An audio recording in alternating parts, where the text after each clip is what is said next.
tardes, mi estimada licenciada Rosy Jiménez. Bienvenida al Teleco de Inteligencia Epidemiológica.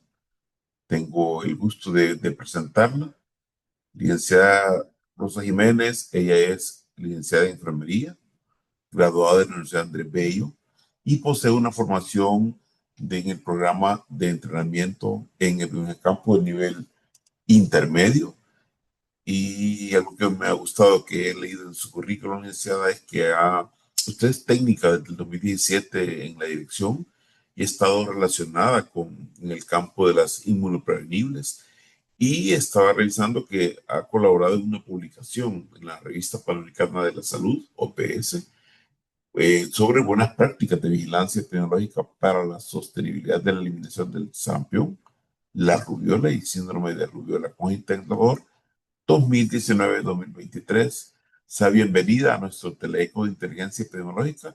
Y bueno, le doy ahí la palabra para que esta tarde nos ilustre con su ponencia, que está muy interesante. Muchísimas gracias, doctor. Buenas tardes a todos y bienvenidos a esta ponencia que tendremos ahora sobre la vigilancia de enfermedades prevenibles por vacuna, con énfasis en la vigilancia de enfermedad febril eruptiva integrada para el sarampión y la rubiola.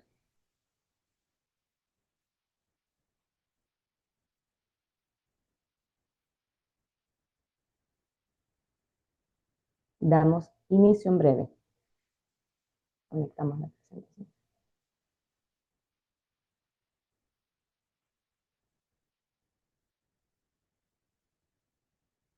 Bueno, como les mencioné, el sarampión y la rubiola la vigilamos mediante la enfermedad febril eruptiva, que es una vigilancia integrada. Hablamos de sarampión y conocemos que es de la familia Paramyxoviridae, del género Morbillivirus. Licenciada, conocemos altamente efectivo y tiene un periodo de incubación de 6 a 21 días.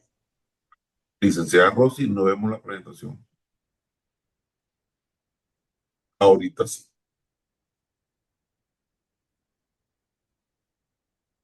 Ahora sí. Hoy ¿Me sí, confirman, por favor, si ven la presentación? Hoy sí se ve muy bien. ¿Sí? Bueno, continuamos.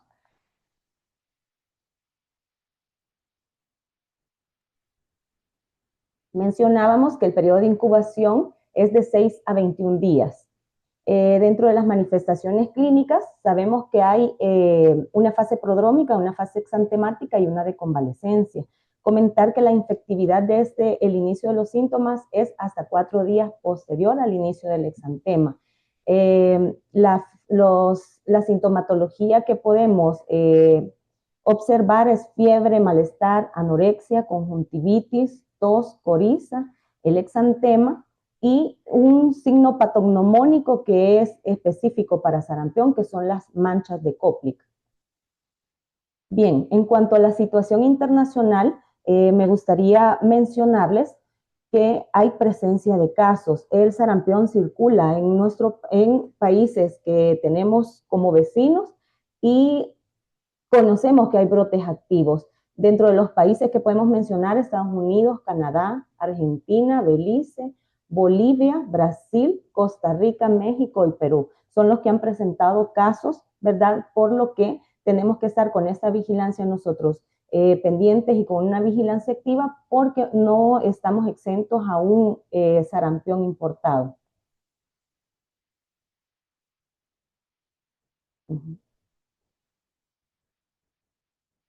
Me pasa la siguiente.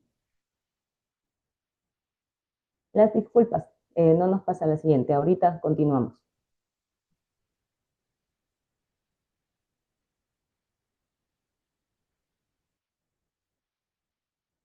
Bien, dentro de las funciones que corresponden a todo al personal que brinda atención médica, conocemos que la notificación oportuna de las enfermedades objetos de vigilancia epidemiológica es muy importante porque nos permite, ¿verdad?, intervenir con oportunidad, realizar la identificación de casos sospechosos durante la consulta médica, durante los servicios, la revisión de los registros diarios de consulta, entre otros. El adecuado llenado de los formularios y registro de información en el sistema es otra de las funciones que nos corresponden, y en este caso de la vigilancia de enfermedad febril eruptiva, asegurar la toma y el envío de las muestras según los protocolos establecidos también lo es. ¿Por qué? Porque esta es una enfermedad que es por confirmación de laboratorio. Adelante. Bien, en cuanto al protocolo de notificación, conocemos que para los eventos que son de declaración obligatoria, al momento en el que lo detectamos, los agrupamos. Los de notificación individual, que entran bajo la sospecha o la confirmación, y los eventos agrupados, que son aquellos que confirmamos por clínica y por confirmación. En el caso de la enfermedad febril eruptiva, todos conocemos que para nuestra vigilancia entra como sospecha y con ello procede el llenado de los formularios de notificación VIGEPES 1, VIGEPES 2 y VIGEPES 3, la solicitud del examen y el seguimiento de caso. Toda esta información que posteriormente se registra en nuestro sistema de información VIGEPES. Bien. Con las definiciones de caso, tenemos definiciones que son sensibles que nos permitan identificar, ¿verdad?, un mayor número de casos sospechosos y que las pruebas de laboratorio finalmente nos confirmen o no, ¿verdad?, la presencia del sarampión. Para nuestro caso sospechoso de enfermedad febril eruptiva, conocemos que es todo paciente que presente fiebre y exantema o de quien un trabajador de salud sospeche que padece sarampión. ¿Qué significa? Con estos dos hallazgos importantes y relevantes, fiebre más exantema, ya cumple la definición de caso para proceder y someterlo a vigilancia. El caso confirmado de sarampión o rubiola es el caso que ya ha sido catalogado como sospechoso, al que se le aísla en el que cuenta, con un aislamiento del virus de sarampión o la rubiola, además de la determinación del genotipo viral de este, o la presencia de anticuerpos IgM específicos contra el sarampión y la rubiola, de una muestra que se obtuvo en el primer contacto del paciente. El caso descartado es todo caso que haya sido reportado como caso sospechoso de sarampión, rubiola o enfermedad febril eruptiva en el que se haya investigado exhaustivamente, incluida la obtención de una muestra sanguínea donde no se reportan pruebas serológicas de infección y no hay ninguna vinculación epidemiológica ante un caso confirmado. También me gustaría mencionarles el caso relacionado con la vacuna, que es aquel donde se demuestra que el paciente fue vacunado con SPR o SR y que presentó exantema entre 7 y 23 días después de la vacunación y que la muestra de sangre se haya obtenido entre los 8 y 56 días posterior a la vacunación. ¿Por qué menciono que esto es una definición importante? Porque ante la presencia de casos, ante la identificación de un caso sospechoso, indagar sobre el esquema de vacunación es muy importante y relevante, porque si con la presencia de una IgM en un caso sospechoso no lo relacionamos a la vacuna, pues entonces hay que saber hacer esa diferenciación. Si no contamos con la información del estado vacunal, entonces es complicado poder hacer el cumplimiento a esta definición. Las pruebas a realizar, todo caso sospechoso de enfermedad febril eruptiva, se le debe de realizar pruebas serológicas cuantitativas para anticuerpos IgG y IgM, tanto para sarampión como rubiola, que este es a través de una muestra sanguínea que la obtenemos desde el día 0 hasta el día 30, a partir del inicio del exantema. Y las muestras para identificación viral, que se deben de tomar entre el día 0 y el 7º día, siempre partiendo del exantema. Para eso es un hisopado nasofaríngeo y una muestra general de orina. Mencionarles que el país cuenta con una Comisión Nacional para la Verificación y Eliminación del Sarampión y la Rubiola, quienes a la hora de que notificamos un caso sospechoso y no contamos con una prueba de laboratorio, tienen que hacer una discusión de estos casos y darles una clasificación en base a criterios clínicos y epidemiológicos. Y lo importante de mencionarles de esto es que ante la notificación de un caso que se nos quede síntoma de muestra, la comisión se le tiene que presentar este caso y tener como la justificación por qué no tomamos las muestras y muchas veces hemos tenido a los pacientes ingresados. En cuanto al flujograma de la vigilancia del sarampión, ya habíamos mencionado que entran a la vigilancia como sospecha. Entonces, media vez identificamos el caso, llenamos el VIGEPES 01, ¿verdad? Y esto tenemos que hacerlo en las primeras 24 horas de identificar. Llenar el formulario y asimismo registrar la información en el sistema oficial que es VIGEPES. Esto en las siguientes 24 horas a más tardar. Esto se notifica al nivel central región Sibasi. Todos conocemos ya que se envía una alerta vía correo electrónico según la procedencia del caso. Acompañado de esto, nuestros médicos clínicos que detectan el caso en la demanda espontánea, ¿verdad? O a través de la búsqueda, debe de llenar también el VIGEPES 2, donde se indica las pruebas de laboratorio.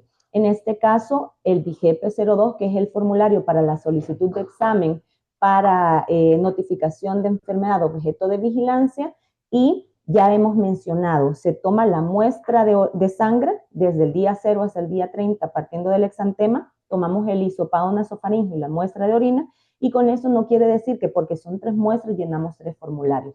En un solo formulario, marcando las muestras en específicas, es suficiente. Eso sí que tiene que tener la completitud y datos correctos para que esta muestra posteriormente sea enviada al Laboratorio Nacional de Salud Pública, que es nuestro único laboratorio con la capacidad para procesar muestras para esta vigilancia.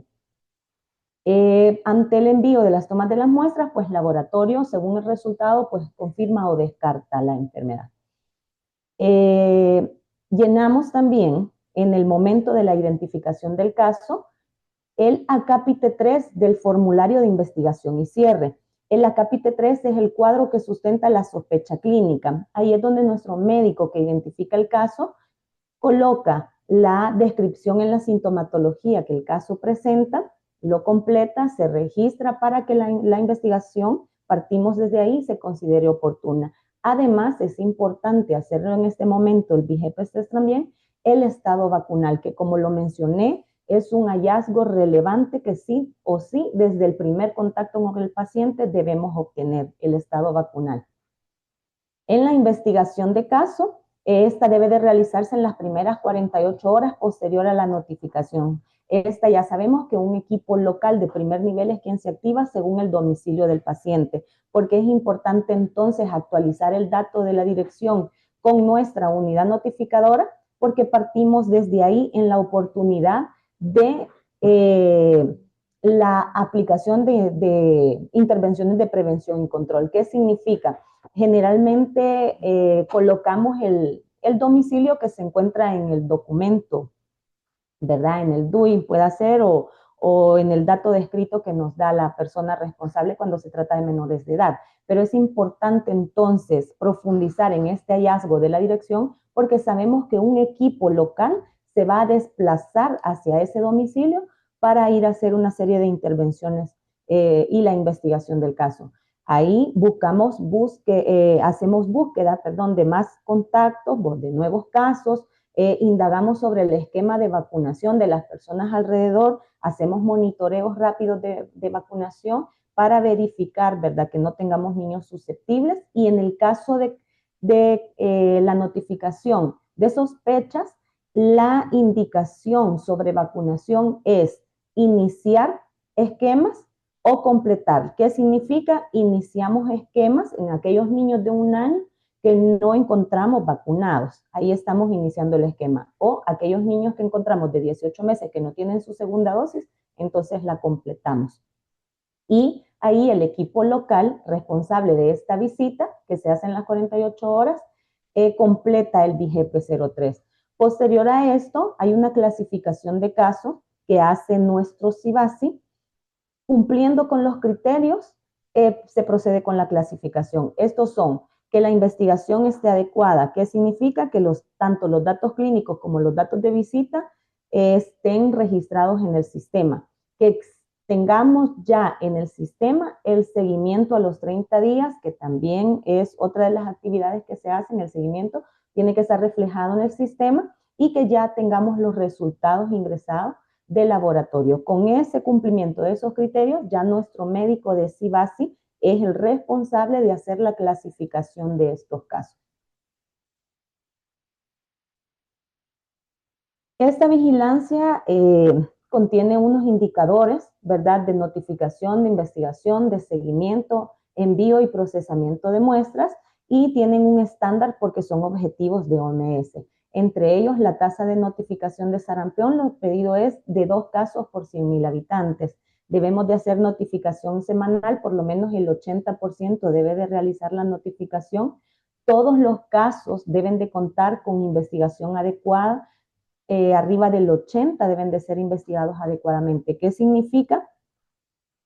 Que en la próxima lámina les menciono cuáles son las 12 variables para que lo consideremos adecuadamente investigado. ¿Qué quiere decir? Que aunque hayamos completado este BIGEPES 3 en las 48 horas, pero si lo dejamos únicamente en los formularios sin registrar la información al sistema, es como que no hayamos hecho la labor. La información se vuelve oficial desde que la registramos en el sistema. Este indicador ha mejorado en los últimos años. Media vez les hemos generado conciencia de que registren el gran esfuerzo que hacen, porque nosotros conocemos que ustedes perfectamente ante la notificación de casos se desplaza el equipo en el periodo correcto a hacer la visita, pero como les menciono, si no se registra en el sistema no es oficial, y si no están esos campos llenos es como que no hayamos hecho el gran trabajo que sabemos que sí se ha hecho. El porcentaje de los casos deben contar con la visita domiciliaria en las primeras 48 horas. Los casos sospechosos deben de contar con las muestras de sangre oportunas. Tenemos que hacer el envío ya de estas muestras al Laboratorio Nacional, porque una cosa es que en nuestros establecimientos las tomemos, pero después nos demoramos en el envío. Ya mencionamos anteriormente que el envío es para el Laboratorio Nacional de Salud Pública, el cual está aperturado de lunes a viernes en horario de 7:30 a 3:30. Entonces, aquellas excepciones que se hacen al envío oportuno es la de los días viernes, por ejemplo, en aquellos establecimientos que nos quedan lejanos. Entonces, ahí el periodo permitido es de 72 horas, porque esperaríamos que se conserven en adecuada cadena de frío las muestras para que a primera hora del día lunes puedan ser entregadas para el procesamiento en el Laboratorio Nacional de Salud Pública. También el porcentaje de casos sospechosos con respuesta oportuna, que el laboratorio nos registre los resultados en el sistema para poder hacer posteriormente la clasificación. Y el otro, que es un indicador nacional, el porcentaje de municipios, ahora distritos, que notifican al menos un caso.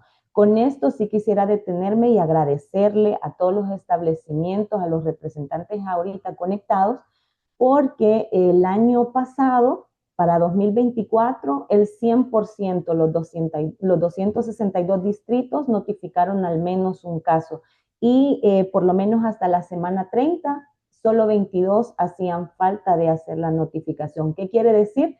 Este indicador nos permite identificar que en todo el territorio nos mantenemos activos con esta vigilancia.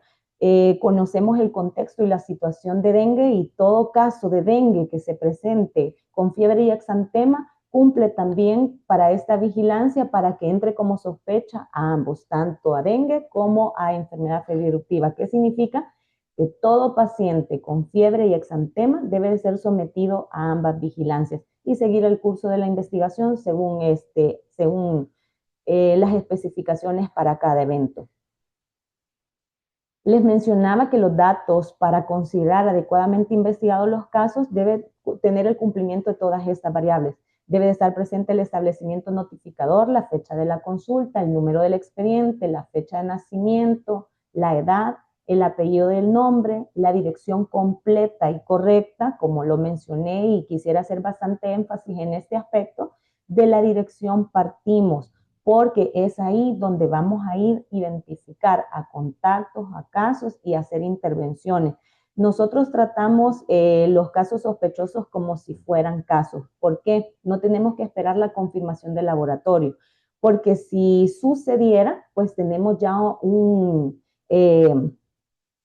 tenemos la ventaja de haber intervenido, ¿verdad?, el área del domicilio, para que pues nos trate de golpear menos. Un solo caso nos considera brote. La fecha de notificación debe de también estar presente, la fecha de inicio de exantema, la fecha de la visita domiciliar, la presencia de la fiebre, las fechas de vacunación y antecedentes de viaje. Todas estas variables deben de estar completas y llenas en el BIGEPES para que se considere adecuadamente investigado.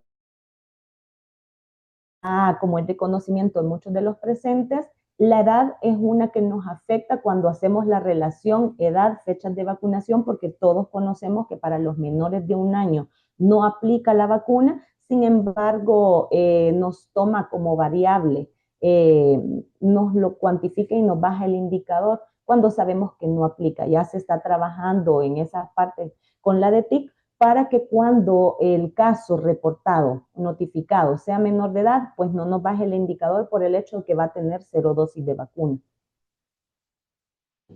Quiero mostrarles cómo están hasta este momento, hasta la semana 30, los indicadores.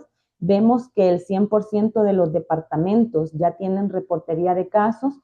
Les mencionaba que la tasa de notificación es de 2 por 100,000, la tasa actual es de 10.5, quiere decir que es una muy buena tasa de notificación. Y agradecerles, ¿verdad?, en el sentido que de los 671 casos notificados hasta la semana 30, 651 ya tenían el reporte de las muestras. No dudo de que estas, las que hacían falta ya a este día lunes, estén ya reportadas en el sistema, porque sería nuestro 5.º año consecutivo en el que no hemos tenido que estarle presentando casos a la comisión, porque el 100% de nuestros casos reportados, por lo menos los 1.429 casos para el año anterior, el 100% tuvieron la toma adecuada de la muestra.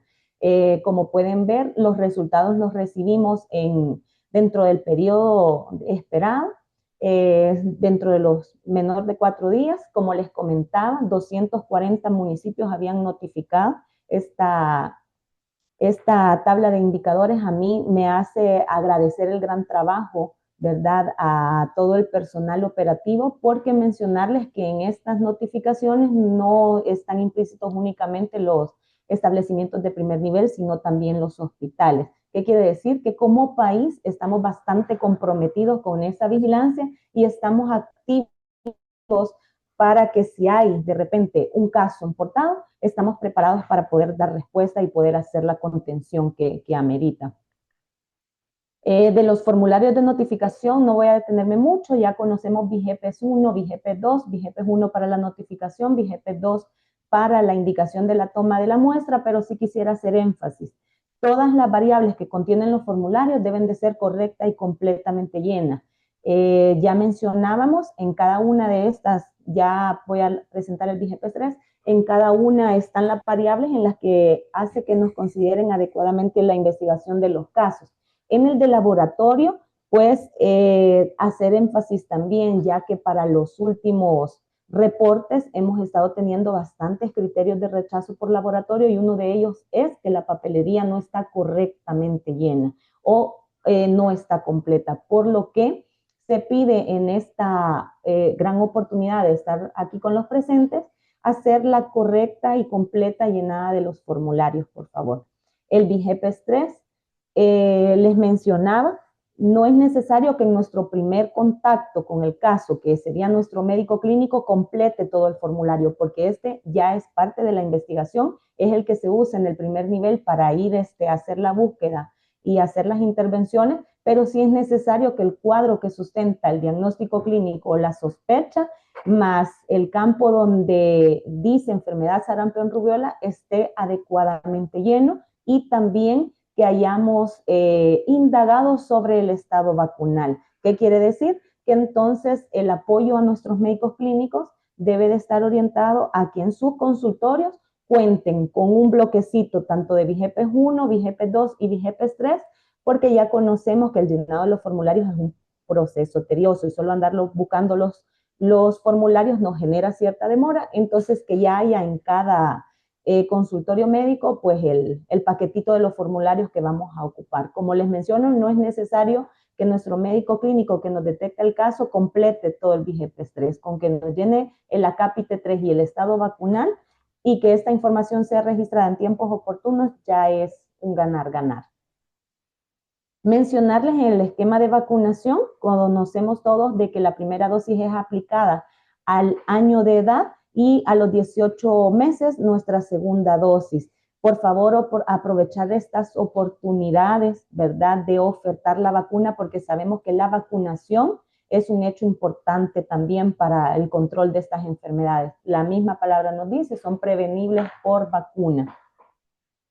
También quiero hacer énfasis sobre la importancia, porque a veces como personal de salud tenemos cierta renuencia a cumplirnos nuestro esquema de vacunación. El lineamiento de enfermedades prevenibles por vacuna tiene la disposición de un esquema que es específico para el personal de salud, donde menciona, ustedes ahí pueden observar cuáles son las vacunas que como mínimo deberíamos de contar como personal de salud, pero dejo acá el énfasis de la vacuna SPR, porque quiere decir de que ante la activación del equipo que va a hacer la investigación, que atiende, que brinda la atención, debemos contar, ¿verdad?, con la inmunización adecuada. Y esto nos dice el lineamiento que todo el personal que carezca de documentación que haga constar que está inmunizado, pues debe de recibir una dosis, ¿verdad? Y con prioridad al equipo, a las personas que integran los equipos de respuesta rápida.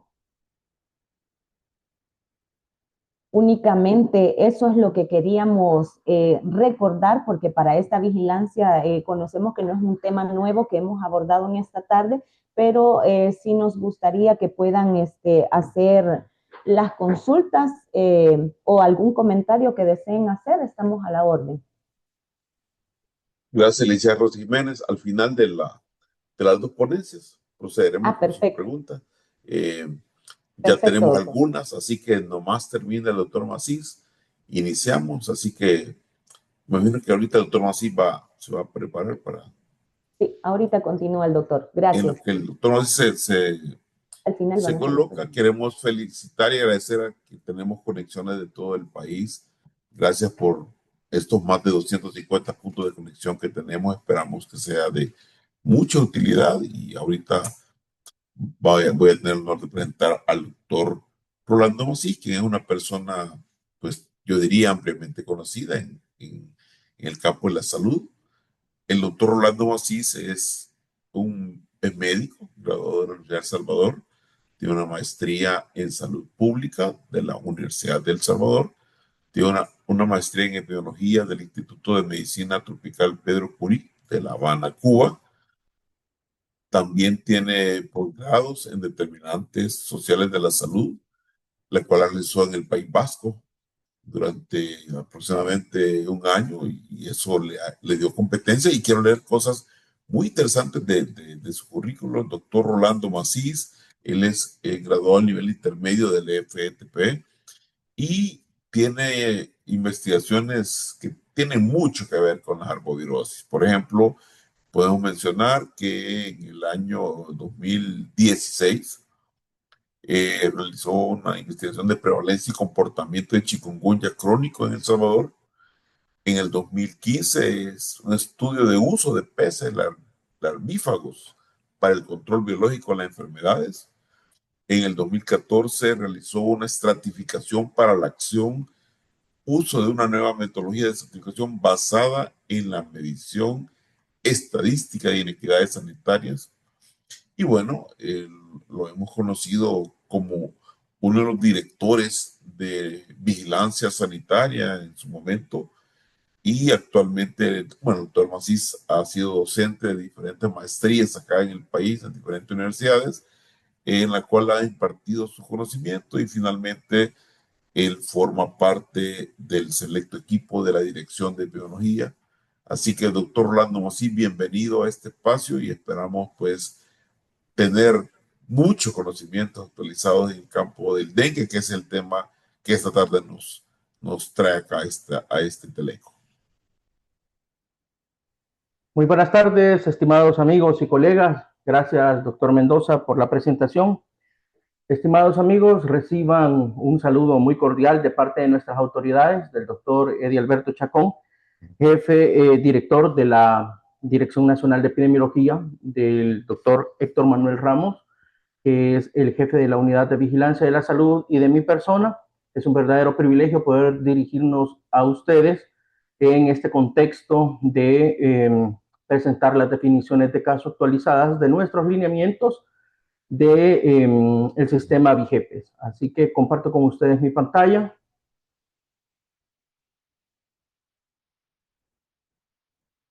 Y bueno, damos inicio.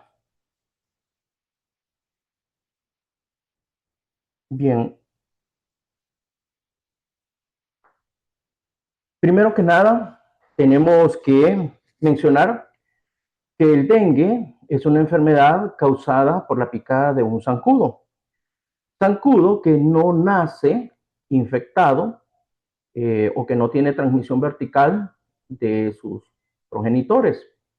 Por otro lado, algunas enfermedades, tales como el dengue, chikungunya, Zika, mayaro, oropuche, fiebre del Valle de Rift, etcétera, reciben un sobrenombre, el cual se denomina arbovirosis. Arbovirosis no es un término, una enfermedad viral que es transmitida por un artrópodo. O sea que arbovirosis podrían ser otro tipo de enfermedades que no necesariamente sean causadas por un zancudo. No obstante, en la actualidad, arbovirosis ha quedado ya como un sinónimo de una enfermedad transmitida por un mosquito y específicamente por el Aedes aegypti, el cual, dicho sea de paso, produce más de 20 arbovirosis conocidas, muchas de las cuales pues aún no han sido detectadas en nuestro territorio, pero que podrían ingresar dadas las condiciones epidemiológicas que tenemos para ello. Y obviamente hay otra cantidad bastante importante que no conocemos, ¿verdad? Así que podrían estar ingresando a nuestro país en las próximas décadas. Hay que tener en cuenta que el dengue no solamente es una enfermedad biológicamente determinada, sino que tiene elementos importantes de un contexto social, de un contexto que va más allá solamente de una tríada ecológica. Resulta, por ejemplo, que el dengue en las últimas décadas cada vez se ha extendido más en longitud y en latitud. ¿Por qué se ha dado esto? Bueno, porque existe un calentamiento global que es relevante y del cual tenemos que hablar. Cada vez el dengue se extiende más al norte, por encima del trópico de Cáncer, que fue establecido hace algunos años como una línea imaginaria, a partir de la cual el mosquito ya no podía, digamos, poblar esas zonas por ser muy altas, por ser muy heladas, etc. Y cada vez se extiende más al sur, más allá de la línea imaginaria del trópico de Capricornio, que también fue establecido hace un par de décadas atrás como el límite inferior, en el cual pues el mosquito no lograba sobrevivir. Actualmente sabemos que gracias a este calentamiento que está teniendo por completo todo el globo terráqueo, estamos teniendo cada vez más casos, más al norte, más al sur, y también el dengue o el mosquito ha ganado territorialidad en zonas altas, ¿verdad? Entonces, hace algunos años, unas décadas atrás, era impensable tener mosquitos más allá de los 1.200 metros de altura. Entonces, se podía decir que había una barrera natural por la temperatura en la cual el mosquito no lograba sobrevivir. Hoy en día tenemos sin ningún problema mosquitos allá en la zona norte de Chalatenango, en el Pital, en el Trifino. Tenemos, ¿cómo se llama?, allá en Apaneca. La verdad es que el mosquito se ha adaptado bastante bien, producto también de este calentamiento global. Entre otras cosas, el mosquito también no es una situación que solamente le ocurre a El Salvador, sino que es un contexto bastante homogéneo en América Latina. Logra sobrevivir por la acumulación de agua, agua que se da porque la mayoría de nuestros países no cuenta con agua que sea, digamos, que pueda ser dotada, no solamente en calidad, sino en cantidad suficiente. Entonces, una situación bastante relevante que hace que la gente acumule agua es esa intermitencia que tenemos, una situación que definitivamente hace que tengamos criaderos adentro de nuestros hogares y por supuesto que el mosquito en un radio cercano de vuelo se pueda alimentar de todos los habitantes de nuestros hogares. Así que si bien el dengue es una enfermedad que tiene un asidero biológico relevante, importante, no podemos dejar de lado que elementos como lluvias, huracanes, el fenómeno del Niño, donde tenemos fuertes precipitaciones y luego periodos caniculares de más de 15 días, permiten que el mosquito cada vez gane territorialidad y, por supuesto, destruya con aquello que creíamos hace algunos años, ¿verdad? De que teníamos ciclos o elevaciones cada 3 o 4 años, sino que actualmente ustedes pueden estudiar los registros que produce la Organización Panamericana de la Salud y se darán cuenta de que prácticamente hay epidemias y dificultad de control en todos los países todos los años ya. O sea, se perdió esa ciclicidad e incluso estamos empezando a ver que se ha empezado a romper un poco el tema de la estacionalidad, que era tener en una época del año incrementos y en otra época, cuando el año era relativamente seco, una menor incidencia. Actualmente, pues, también se está perdiendo ese patrón porque llueve cuando no debería y tenemos periodos caniculares cuando debería estar lloviendo. Bien, entrando entonces directamente al tema que nos trae este día, vamos a hablar acerca de las definiciones de casos que han sido publicadas en nuestros lineamientos nacionales de vigilancia sanitaria. Nosotros tenemos dos formas de clasificar el dengue con base a la vigilancia. Uno es la sospecha del dengue y otro es la confirmación del dengue. Dentro de la sospecha tenemos tres entidades que son la misma enfermedad, pero que dan origen a tres eventos de vigilancia sanitaria. Podemos tener un caso sospechoso sin signos de alarma, podemos tener un caso sospechoso con signos de alarma y podemos sospechar que la persona tiene dengue grave. No obstante, después de una prueba de laboratorio, podemos hablar de un caso confirmado de dengue.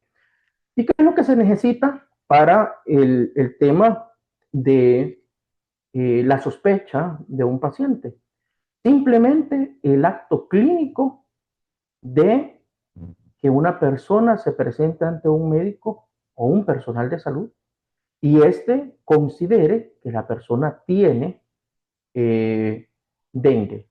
Así que vamos a hablar de cómo es esa definición de caso, esa entidad nosológica que nos permitiría orientar un diagnóstico posible a dengue.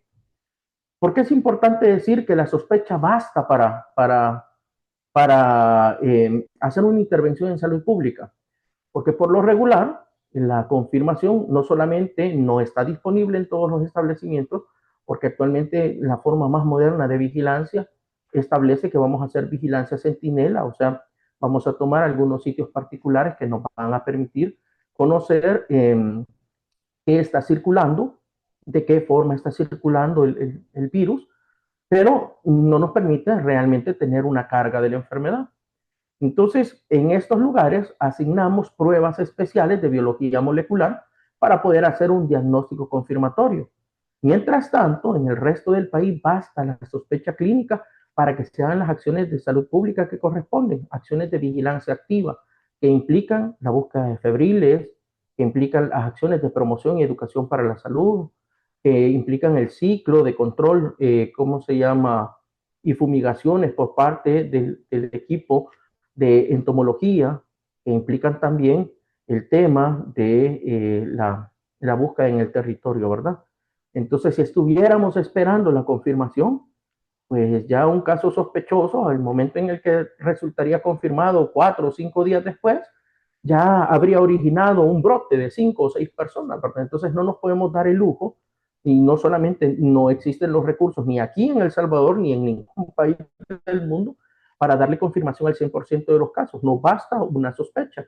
Entonces las definiciones de casos son tremendamente relevantes porque si basta la sospecha, no nos podemos permitir tampoco ir a hacer controles de foco ni acciones de salud pública por infecciones de vías urinarias, por personas que tienen gripes o catarros, por personas que tienen cualquier enfermedad febril, de las cuales hay mucho, incluidas las diarreas, las enfermedades respiratorias agudas. Entonces, para afinar un poquito este tema, vamos a hablar de la definición de caso sospechoso de dengue. Todos los casos de dengue definitivamente se comportan como esto. No, no necesariamente. Sin embargo, en salud pública y en epidemiología, nosotros establecemos la generalidad, no la excepción. Es posible que de forma excepcional, más allá de algún caso extraordinario, no cumpla esto. Sin embargo, no vamos a regir, como les digo, por la excepción, sino por la generalidad de los casos. En principio, el dengue es una enfermedad febril. Una enfermedad febril de 2 días de evolución al menos. ¿Por qué? Porque si nosotros procedemos a hacer exámenes de, ¿cómo se llama?, hemogramos, conteo de plaquetas en las primeras 24 horas, las fórmulas leucocitarias no se van a ver afectadas. Entonces ese es un acto de iatrogenia, pinchar a un niño para sacarle sangre y encontrar que se encuentra totalmente normal. Por otro lado, hay virosis o enfermedades virales que corresponden a otro espectro ¿cómo se llama?, de agentes causales que en los primeros 2 días pueden resolver. Entonces, una fiebre de 2 días de evolución acompañada de elementos como náuseas, vómitos y diarrea, cefalea, dolor retrocular, exantema, mialgias y artralgias, y un sangrado espontáneo o una prueba de torniquete positiva, nos permitiría establecer un diagnóstico, digamos, bastante acertado de lo que puede ser dengue. Pero ¿qué ocurre cuando nosotros hacemos la vigilancia de esta definición de caso en el territorio? Notamos, por ejemplo, que el paciente ha sido diagnosticado como sospechoso de dengue, pero no tiene 2 días de evolución la fiebre. O cuando llega al establecimiento, el paciente tiene 36,7 en el triaje. Le toman ¿cómo se llama?, la temperatura en el consultorio, vuelve a dar 36,7. Entonces, es curioso porque en principio no cumpliría una definición de caso y aún así ha sido ingresado. Y recuerden que cada caso que se ingresa a un sistema de vigilancia implica una acción de salud pública e implica el tensionamiento de todos los recursos que conforman un establecimiento de salud, ¿verdad? Y así es como en muchas ocasiones, cuando por un tamizaje se le hacen pruebas a estos casos que así no parecen cumplir tan claramente la definición de caso, nos damos cuenta que una gran proporción de ellos tenían otra enfermedad, tenían una enfermedad, por ejemplo, que tiene un foco que es evidente, por ejemplo, en la garganta, que tienen una infección de vías urinarias, etcétera. Y finalmente, pues lo que ocurre es que terminamos haciendo controles de foco, gastando recursos, tiempo en, ¿cómo se llama?, pacientes que no cumplen definición. Así que hay que tener en consideración estos elementos. Leucopenia menor de 5,000 blancos también es un predictivo de una posible sospecha de dengue sin signos de alarma. Luego tenemos otro grupo, que es el grupo de los casos de dengue con signos de alarma. ¿De qué depende la gravedad? Eminentemente de la respuesta inmunológica del individuo. Eso no quiere decir que necesariamente esto vaya de forma gradual. En muchos casos sí, pero hay casos con dengue sin signos de alarma que directamente pasan a dengue grave o tienen manifestaciones hemorrágicas. Así que, ojo, que no necesariamente esta es una cadena que sea progresiva y por tanto, pues nosotros lo vigilamos como 3 eventos diferentes a pesar de que se trata de una sola enfermedad.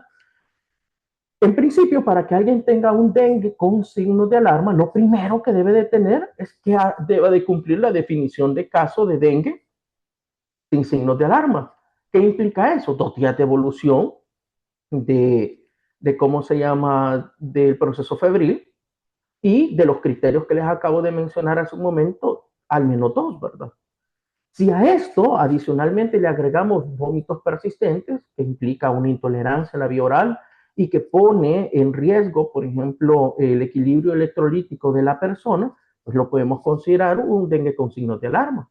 O, por ejemplo, al examen clínico vemos acumulación de líquidos que no se ha explicado por otra causa. Ahora, si se trata, por ejemplo, de un paciente diabético que sabemos que frecuentemente hace colección de líquidos, no podríamos asegurar que se trate de un caso con signos de alarma. Por otro lado, tenemos sangrado de mucosas. ¿Qué implica el sangrado de mucosas? Bueno, implica, ¿cómo se llama?, que ante un pequeño estímulo vamos a tener, ¿cómo se llama?, un sangrado, ya sea por la boca, la nariz, la vagina, el recto, etcétera, ¿verdad? También, en el caso de los niños muy pequeños, vamos a ver el tema de la astenia o la irritabilidad. Vamos a ver hepatomegalia mayor de 2 centímetros a la palpación, un dolor abdominal intenso y sostenido. Intenso y sostenido, pues implica que va a estar permanente, ¿verdad? No es un dolor de tipo cólico, no confundirlo, por ejemplo, con una enfermedad péptica, por ejemplo. Letargo e inquietud, que puede estar demostrando que tenemos un compromiso del, ¿cómo se llama? Sistema neurológico, del sensorio. Aquí hay un punto bien importante. Fíjense que para hablar de dengue con signos de alarma, por sí mismas el conteo de plaquetas no es relevante. No obstante, cuando esto se acompaña de un incremento del hematócrito, recordando de que un aumento más allá del 45% habla de hemoconcentración, y que en un periodo menor a 24 horas tengamos un descenso rápido de las plaquetas, esa es una señal de que el paciente está con signos de alarma, pero que también está pasando a una fase de gravedad. Así que acá el manejo ya no solamente es ambulatorio, sino que hay que considerar también un manejo hospitalario de acuerdo con las nuevas normativas y los elementos que ha establecido la Dirección Nacional de Hospitales. Bien, un caso sospechoso de dengue grave, por ejemplo, es una persona que en principio haya cumplido las definiciones de caso previa, ¿verdad? O sea, que tenga 2 días de evolución de dengue, 2 de los criterios del dengue sin signos de alarma, o que tenga eso más uno de los signos de alarma para hacer un dengue con signos de alarma. Esta persona, que en principio ya cumplió cualquiera de las 2 definiciones previas, que adicionalmente le vamos a ver ya por exámenes de gabinete una fuga masiva del plasma, un choque, acumulación de líquidos, distrés respiratorio, sangrado severo, daño grave de órganos. Esto pues nos da la idea de una sospecha de dengue grave. También esto pues es exclusivamente su manejo a nivel hospitalario. Tomen en consideración algo, que desde 2012 se cambió la definición de caso de fiebre hemorrágica por dengue, porque un dengue grave no necesariamente va a sangrar. El hecho de que se haya cambiado la denominación es porque allá, por esa época, el año 2010 más o menos, se desarrolló un estudio que se llamaba el estudio DENCO, que demostró que hay personas que sin necesidad de sangrar fallecían. Cuando hacían las autopsias se enteraron, por ejemplo, que habían infartos mesentéricos, infartos cardíacos, pericarditis, infartos de las suprarrenales, teníamos, por ejemplo, meningitis, teníamos ACVs hemorrágicos, y en muchos casos, pues no se veía un sangramiento directamente ni al interior ni al exterior del cuerpo, ¿verdad? Entonces, el dengue es grave o puede comprometer órganos y no necesariamente dar sangramiento. Obviamente, si hay un sangramiento severo, pues también contribuye a una manifestación de dengue grave, pero no es exclusivo el sangramiento. Así que hay que tener en consideración todo esto a la hora de hacer un diagnóstico de dengue grave. Bien, esto pues es rápidamente un recordatorio de por qué nosotros estamos tomando una prueba de biología molecular en los primeros 5 días. Y esto es porque en los primeros 5 días tenemos una alta viremia que cuando el sistema de defensas a predominio de la inmunidad humoral y celular empieza ya por el 5.º o 6.º día, también la viremia empieza a disminuir, ¿verdad?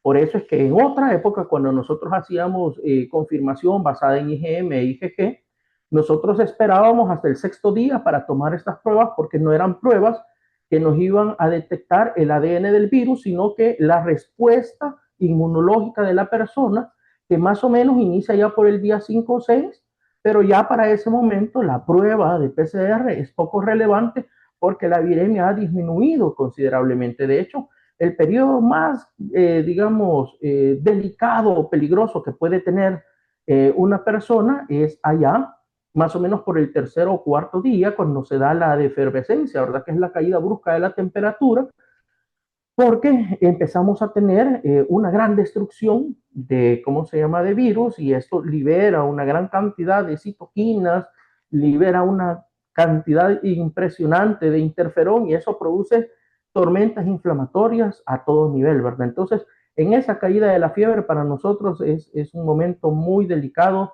del tratamiento del dengue, y es un momento también de los últimos momentos en los que podemos captar por biología molecular al virus del dengue. A partir de ese momento, pues ya la probabilidad es baja. Puede ocurrir, claro que sí, pero una vez más les recuerdo que no estamos normando para las excepciones, sino para las generalidades. ¿A quiénes le vamos a tomar prueba de dengue?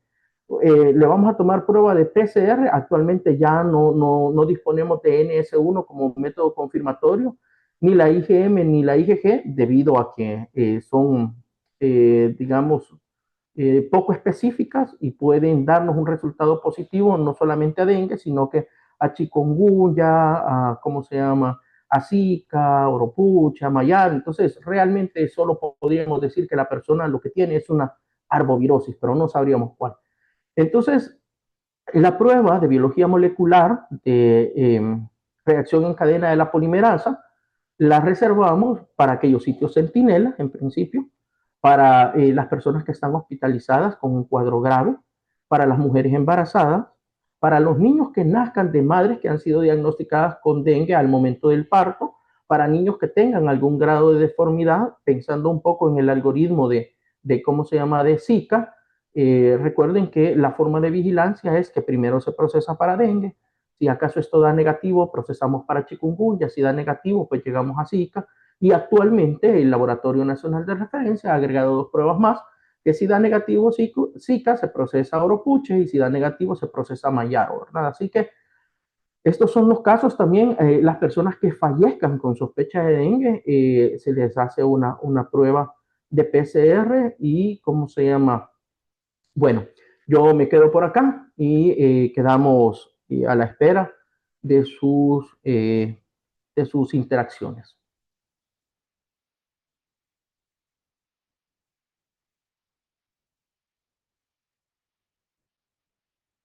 Ok, vamos a ver, ¿será que iniciamos? Se sientan los dos para que podamos hacer las preguntas. Tienen los dos micrófonos y audífonos, sí, Sí, sí, sí. Justamente. perfecto. Bueno, en primer lugar, a ambos agradecerles sus claros mensajes, una conferencia muy bonita. Y bueno, ustedes mismos pueden verificar en el chat, tenemos múltiples preguntas, vamos a irnos alternando para que puedan ampliarnos. Tendremos más o menos 15 a 20 minutos para poder hacer las preguntas. Acá nos aparece, bueno, nos saludan de todo el país y qué gratificante estar viendo. Vamos a leer la primera pregunta que nos hacen. Nos dice doctora Grecia Carranza, después de que se toman las muestras de laboratorio para Rosy, ¿en cuánto tiempo podríamos saber una respuesta? En un periodo menor de 4 días, doctor, Laboratorio Nacional de Salud Pública sobre el caso notificado genera un ID y este evento es individual, quiere decir que tenemos un listado nominal de cada paciente, entonces en el registro según el ID, ahí Laboratorio Nacional sube los resultados. La misma línea, Rosy. ¿De cuánto tiempo disponemos para tomar las muestras de laboratorio si estas no se pueden tomar en el primer contacto con el paciente? Lo ideal es tomarlas en el primer contacto, pero como mencioné, tenemos desde el día 0 hasta el día 30, posterior al inicio del exantema para la muestra sanguínea, y del día 0 al día 7 para el hisopado y la muestra general de orina, que las 3 son muy importantes, Doc, porque en la de sangre, laboratorio procesa los anticuerpos IgG y IgM, tanto como para sarampión, para rubiola, pero ante un indeterminado o un confirmado en la muestra sanguínea, entonces es necesario correr PCR en el hisopado y en la de orina. Por eso el principal énfasis en la solicitud de que tienen que ser las 3 muestras en el mismo momento. Muy bien, doctora Mayana Jarro, del IS, nos pregunta, ¿podrían ampliar el uso de la matriz de búsqueda activa de F? Y bueno, la segunda ya se contestó, ¿verdad? ¿Será que podemos ampliar eso, Rosy? Fíjese que con relación a la búsqueda, doctor, tendríamos que tener un espacio igual que este, ¿verdad? Para que la Dirección de Inmunizaciones nos pueda ampliar, porque esa es una estrategia para la búsqueda de casos específicas para la dirección.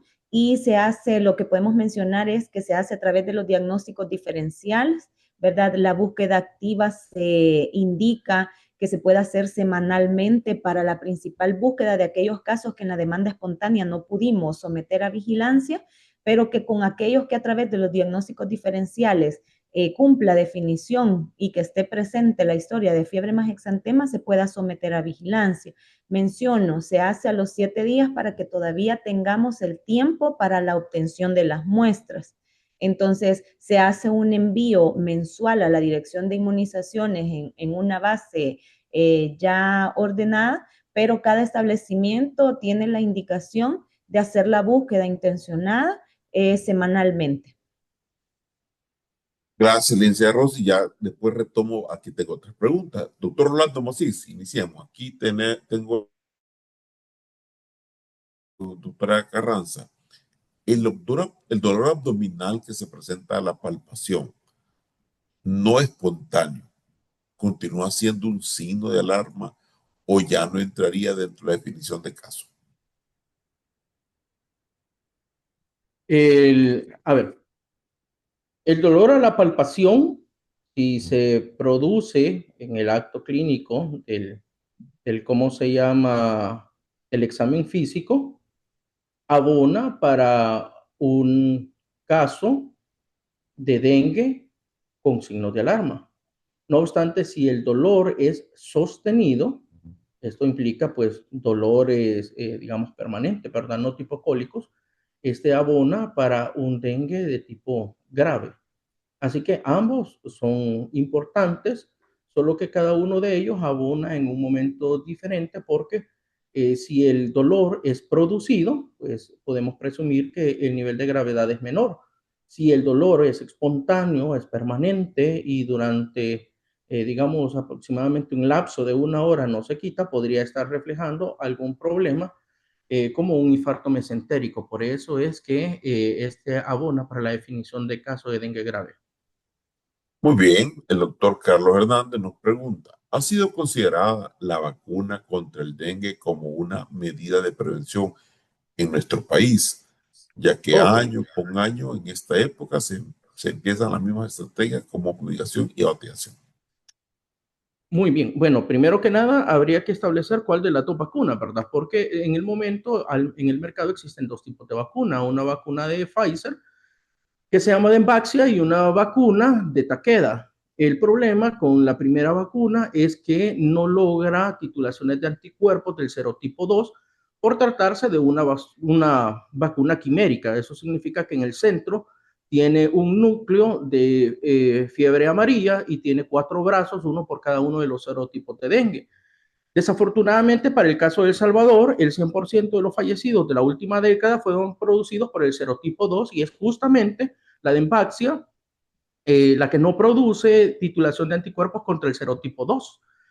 Entonces, muy poco ganaríamos con prevenir la gravedad con una vacuna que no cubre el 100% de los fallecidos que se han auditado en la última década. Y en cuanto a la vacuna de Takeda, tenemos otra dificultad y es que para lograr titulación de los 4 serotipos, se requiere que previamente la persona haya tenido un contacto previo con dengue, o sea, es útil una vez que le haya dado dengue. Recordemos que hay 4 serotipos, ¿verdad? No sabemos cuál de los 4, a cuál de los 4 tendría que haber estado primero, digamos, expuesto, pero la titulación sí se alcanza una vez que usted sí estuvo expuesto. Mientras no haya estado expuesto, no va a tener titulación de anticuerpos, 1. Y 2, es que es una vacuna recomendada para personas de más de 10 años de edad. Y esta es una limitante porque cerca del 60% de los casos de dengue se dan en la primera década y cerca del 80% de los casos se dan en los primeros 18 años de vida. O sea, es una enfermedad que podríamos decir que es prevalente de la infancia, dado de que después de ese periodo es muy difícil que una persona no haya tenido contacto con dengue y con los 4 serotipos. Entonces, costo efectivamente no parece tampoco una salida porque si va a utilizar la vacuna y ya le dio dengue previamente y tiene que esperar a que tenga 10 años al menos, pues ya a esa altura, si no le han dado los 4 serotipos, al menos 2 o 3 ya le dieron, ¿verdad? Entonces no se justifica tampoco el uso de esta vacuna. Así que Seguiremos esperando hasta que tengamos, por lo menos en el caso de la Dengvaxia, que parecía muy prometedora, que mejoren en sus estudios de fase 2B las titulaciones del serotipo 2, que es bastante prometedora, pero de momento ninguna de las dos vacunas parece una opción, digamos, costo efectiva para fines de salud pública. Muy bien, doctor Macís, aquí veo que su ponencia ha generado muchas preguntas y quiero leer como 3 o 4 más que aquí las tengo en pantalla. Nos pregunta Flor Valle, en sospecha de dengue, si a una persona se le ha diagnosticado sospecha de dengue sin signos de alarma en una consulta y luego llega nuevamente a consulta y el diagnóstico es con signos de alarma, ¿se le llena nuevamente el DGP-01? Perdón, la segunda parte de la pregunta no la escuché bien. Primero llega y tiene sin signos de alarma, luego regresa y ¿qué ocurre? Luego llega nuevamente a consulta y el diagnóstico es con signos de alarma. Muy bien. Pregunta es, ¿se le llena nuevamente el DGP-01? Ok. Fíjese que en el pasado nosotros pedíamos que se hiciera una reclasificación como para irle dando trazabilidad al paciente, ¿verdad? Pero esto tenía un grave defecto y es que supongamos que este paciente después volvió a consultar en el hospital ya con dengue grave.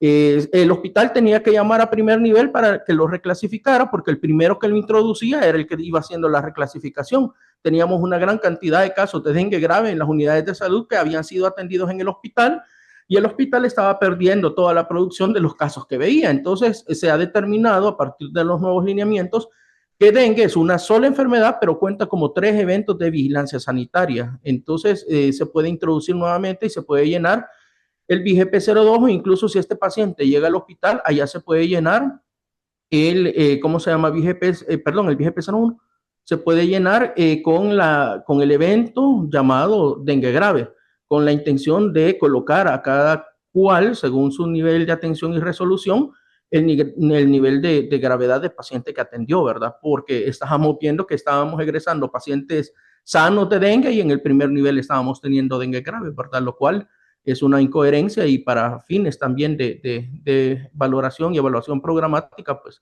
no tenía mucho sentido. Así que actualmente se consideran 3 eventos diferentes, no obstante es una sola persona. Nosotros tenemos la posibilidad acá en la dirección de darle trazabilidad al individuo y, ¿cómo se llama?, de visualizar los duplicados y conocer si se trata de la misma persona que se ha ido agravando. Otra pregunta. Francisco Javier Flores Canjura nos pregunta, la definición de caso de dengue en caso de un lactante, ¿se puede definir solo con 2 días de fiebre y clínicamente o laboratorialmente no es otra enfermedad? Ok, no logré entender del todo la pregunta. Ahora, una prueba de laboratorio es inequívoca y tiene una especificidad y sensibilidad del 100% por tratarse de biología molecular. Indistintamente de la edad del paciente, siempre va a ser confirmatoria. En cuanto a un niño, recientemente el doctor Eddie Chacón, director de epidemiología, remitió a los niveles locales una definición modificada para la edad pediátrica, considerando niños menores de 1 año que no pueden hablar, ¿verdad? Entonces ahí se establecía obviamente la fiebre, que es un signo que puede ser medido, la irritabilidad, que sustituiría ¿cómo se llama? El malestar general, la cefalea, y el dolor a la movilización de los miembros, que sustituiría ¿cómo se llama? Mialgia y la artralgia. Y obviamente, pues, el hecho de que un niño no se quiera alimentar, pues estaríamos hablando siempre del malestar general. Con algunos de estos síntomas, más 2 días de evolución de fiebre, podemos hablar de una definición modificada de dengue para la edad pediátrica, ¿verdad? Ahora, a partir de los 2 años de edad, pues ya de alguna forma una persona puede, ¿cómo se llama?, manifestar signos y síntomas. Muy bien, continuando. William López nos pregunta, ¿cómo puede integrarse de efectivamente la vigilancia de estas enfermedades en un mismo sistema de información sin perder especificidad en la respuesta epidemiológica? Ok, bueno, actualmente estamos en, digamos, discusiones y negociaciones con la Dirección de tecnologías de información y comunicaciones, porque vamos a tener algo que se llama la interoperatividad. Esto consiste en que la información va a ser digitada únicamente en el expediente clínico y de ahí va a migrar algunos eventos de vigilancia sanitaria a los diferentes sistemas que tenemos, ¿verdad? La notificación va a ser en tiempo real hacia Vigepes, pero estamos afinando en este momento algunos detalles porque hay que tomar en cuenta que es un sistema de el continuo de la atención. Y un médico habla, por ejemplo, del diagnóstico de dengue, pero en vigilancia sanitaria nosotros no nos casamos con absolutos, hablamos de un sospechoso y de un confirmado. Entonces, tenemos que ver la forma de que este paciente que fue diagnosticado como dengue, si no tiene la evidencia de la PCR, ingrese como sospechoso. Entonces, ahí tenemos que tener un trabajo, digamos, de seguimiento de todas las variables, de la codificación adecuada. Hay que recordar que los sistemas de vigilancia no funcionan a través de la CIE-10, que es una clasificación estadística de información. Entonces, ahí tenemos que buscar equivalentes. En el caso, por ejemplo, de cosas como, por ponerles un ejemplo, la IRA-G. La IRA-G es una entidad, es un síndrome de un montón de cosas, ¿verdad? Y tenemos que buscar cuáles son todos los diagnósticos que corresponderían para trasladarlo al sistema de vigilancia.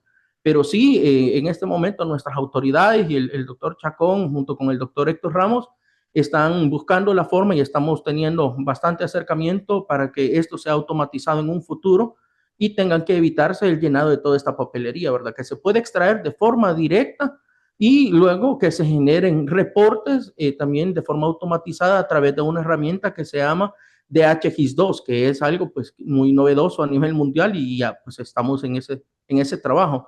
Obviamente esto nos va a llevar un poquito de tiempo porque también hay que tener en cuenta, y disculpen, no es mi intención decirlo de una forma peyorativa, a veces no escribimos lo suficiente en los expedientes clínicos, ¿verdad? Y si no hay información, no hay nada que extraer de ellos, y si no hay nada que extraer de ellos, no hay eventos de vigilancia sanitaria.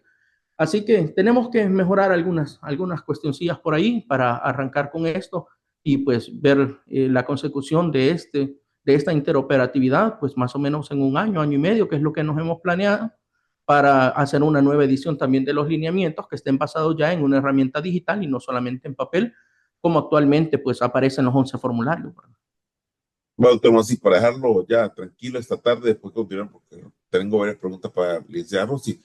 Acá hay dos preguntas similares, tanto del doctor Carlos Hernández como de Antonia Enira Cruz de Abarca. Nos preguntan qué serotipos están circulando en este momento en el país.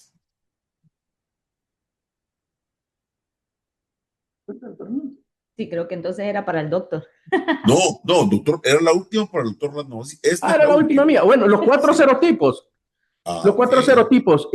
Afortunadamente, fíjense que existe a nivel mundial literatura que dice que si a usted primero le da el serotipo 1 y luego el serotipo 3, la cantidad de casos graves que se generan es bastante importante, cosas que le están ocurriendo a Sudamérica.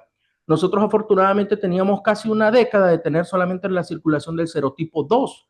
Entonces una buena parte de nuestra población ya es, digamos, inmunocompetente contra el serotipo 2 y ahora que se han introducido el serotipo 1, 3 y 4, no estamos viendo esa alternancia de 1-3, sino que 2-1, 2-3, 2-4, lo cual ha permitido que no tengamos una alta cifra de casos graves ni una letalidad que sobrepase el 1%, ¿verdad? Que es lo que se espera que sea en términos de letalidad a nivel mundial. O sea, una de cada 100 personas fallecen por dengue y afortunadamente no hemos visto esa letalidad aparte, y no quiero desmeritar tampoco el gran trabajo clínico que se hace en este país, y sobre todo considerando que en este país tenemos a los dos de los GT de dengue de la Estrategia de Gestión Integrada de América Latina, ¿verdad? Que andan por todos los hospitales capacitando gente y que se hace un trabajo muy relevante, no solo en el área clínica, sino que en el área epidemiológica. Esta presentación de definiciones de casos, pues ya hemos perdido la cuenta de cuántas veces la hemos presentado a todo el Sistema Nacional Integrado de Salud. Así que eso más digamos, la seroconcordancia que estamos viendo de que primero tuvimos el serotipo 2 y ahora la introducción de los otros 3 serotipos, pues nos está favoreciendo para no tener unas altas letalidades como sí están ocurriendo en países de América del Sur. Ok, muchas gracias, doctora licenciada Rossi. Ahorita viene una serie de preguntas. Eh, Aquí tengo la primera pregunta.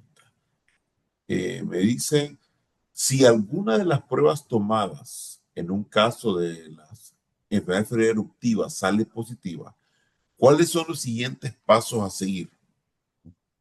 Sí, estaríamos en el entendido, pues, que un solo caso constituye un brote.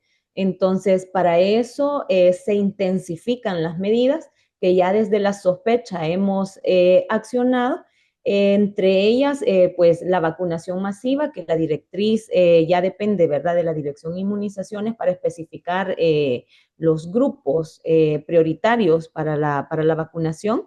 Se hace una reentrevista y una rehistoria, ¿verdad?, del caso para conocer con más profundidad detalles, por ejemplo, de la ruta crítica, pero lo que se hace principalmente, estimados, es la intensificación de las medidas, porque ya desde la sospecha hemos identificado contactos, hemos buscado más casos, ¿verdad? Más personas que alrededor de este caso hayan presentado fiebre más exantema, inician un nuevo ciclo de vigilancia, pero la especificación es esa, intensificación de las medidas, Doc.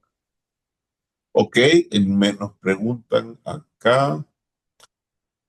Ahí, y María Luisa tiene una serie de preguntas, pero ahorita que estamos ya con las últimas de eruptiva, nos pregunta, eh, ¿cuándo fue que se reportaron los últimos casos de sarampión en el país? En 1996, en San Antonio Pajonal, Santa Ana, los últimos de sarampión autóctono, y en el 2001, los últimos dos casos importados procedentes de Europa. Muy bien, perfecto.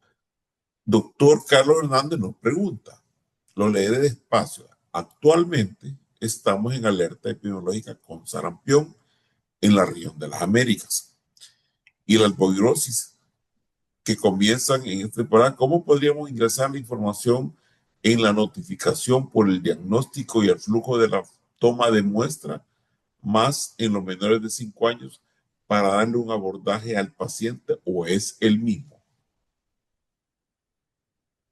Repito la pregunta. Sí, repítala, por favor. Bueno, nos pregunta, actualmente estamos en alerta epidemiológica con sarampión en la región de las Américas y la arbovirosis que comienzan esta temporada. ¿Cómo podríamos ingresar la información en la notificación por el diagnóstico y el flujo de la toma de muestras, más en los menores de 5 años, para darle un buen abordaje al paciente o es el mismo? Pues miren, a mí el comentario me hace pensar que tenemos que ser bien oportunos con la identificación de la sintomatología. Mencioné los diagnósticos. Dengue, por quien estamos siendo con presencia de casos, que es que cursa con fiebre más exantema, y estamos hablando que el sarampión específicamente también se presenta a través de fiebre más exantema, la oportunidad y la capacidad que tengamos para identificación de estos signos y síntomas y que los sometamos a vigilancia, pues es el abordaje. Yo me atrevería a mencionar incluso, no solo en los menores de 5 años, porque esta vigilancia es para todo el grupo poblacional, no solo en los menores de 5 años. Entonces, mientras más capacidad de identificación de esta sintomatología tengamos y lo sometamos a estudio, pues las pruebas de laboratorio son las que nos van a hacer esa confirmación o ese descarte, Doc. Entonces, la oportunidad con la que hagamos la identificación de los síntomas, que estemos pensando que tenemos sarampión, que tenemos dengue, es lo que nos va a generar tener una oportuna intervención, como muy bien lo menciona. Estamos justo al centro, tenemos sarampión arriba y tenemos sarampión abajo según nuestra región. Estamos al centro, en cualquier momento estamos exentos a un caso importado. ¿Qué quiere decir? Que tenemos que tener ojitos abiertos, fiebre y exantema, someterlo a vigilancia y ser oportunos con eso. Bueno, qué bueno. Bueno, terminamos con esto, nuestro teleco, y ha sido gratificante tanto doctor Masí como licenciada Rossi tenerlos con nosotros en nuestro teleco, que cada mes pues estamos llevándole información, educación en salud a todas las personas que participan. Este día comentarles, rondamos los 300 puntos de conexión. Es una noticia muy agradable para nosotros como Teleeco y ver la interacción a través del chat. Les he leído literalmente lo que en el chat está plasmado del Teleeco y eso agrada mucho porque eso demuestra que la ponencia generó muchas dudas, muchas inquietudes.